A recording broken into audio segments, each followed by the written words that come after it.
Islamic bank से loan लेने पर नहीं लगता कोई भी ब्याज। क्या है यहाँ के नियम? इसे एबीपी न्यूज ने प्रकाशित किया है।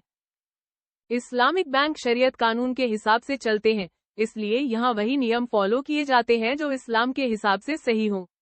इस्लाम में सूदखोरी को हराम बताया गया है। बैंकिंग सेक्टर पूरी दुनिया में तेजी से बढ़ रहा है। अपने लाइफ स्टाइल को बेहतर बनाने के लिए लोग अब बैंकों से लोन लेने में हिचकिचा नहीं रहे हैं। बड़े शहरों में नौकरी करने वाले आपको आधे से ज्यादा युवा ऐसे मिल जाएंगे जो हर महीने किसी न किसी लोन की ईएमआई भर रहे होते हैं। बैंक इन्हीं लोन पर मिलने वाले ब्याज से अपना पैसा बनाते हैं। लेकिन क्या हो अगर हम आपसे कहें कि एक बैंक ऐसा है जो लोन देने के बाद ब्याज नहीं लेता? चलिए आपको इस बैंक के बारे में बताते हैं। क्या होता है इस्लामिक बैंक? इस्लामिक बैंक यानी ऐसा बैंक जो शरीयत कानून के हिसाब से चलता हो। सामान्य बैंकों से ये बैंक अलग होते हैं। इनमें सबसे बड़ा अंतर ब्याज का होता है। दरअसल ये बैंक अपने ग्राहकों को लोन देने के बाद उनसे ब्याज नहीं लेते।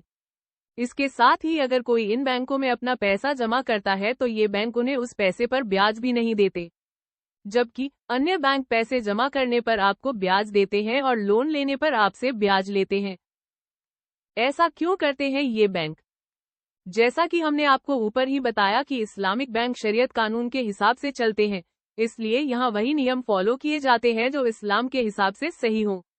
इस्लाम में सूदखोरी को हराम बताया गया है, यानी आप किसी से ना सूद ले सकते हैं ना दे सकते हैं। इन बैंकों से आप जितना पैसा लेंगे बस उतना ही लौटाना पड़ता है और जितना पैसा आप जमा करेंगे उतना ही आपको वापस मिलेगा। इस्लामिक बैंकों के खास नियम। ये बैंक कुछ खास नियमों पर चलते हैं। इनमें पहला नियम होता है मुदरबा। इसका मतलब होता है मुनाफा और नुकसान को आपस में बांट लेना।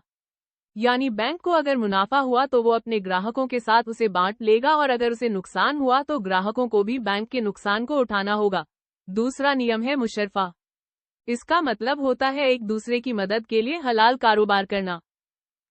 तीसरा नियम है वादिया। इसका मतलब है पैसों की हिफाजत करना, यानी बैंकों में ग्राहकों के जो पैसे जमा है उसकी रक्षा करना।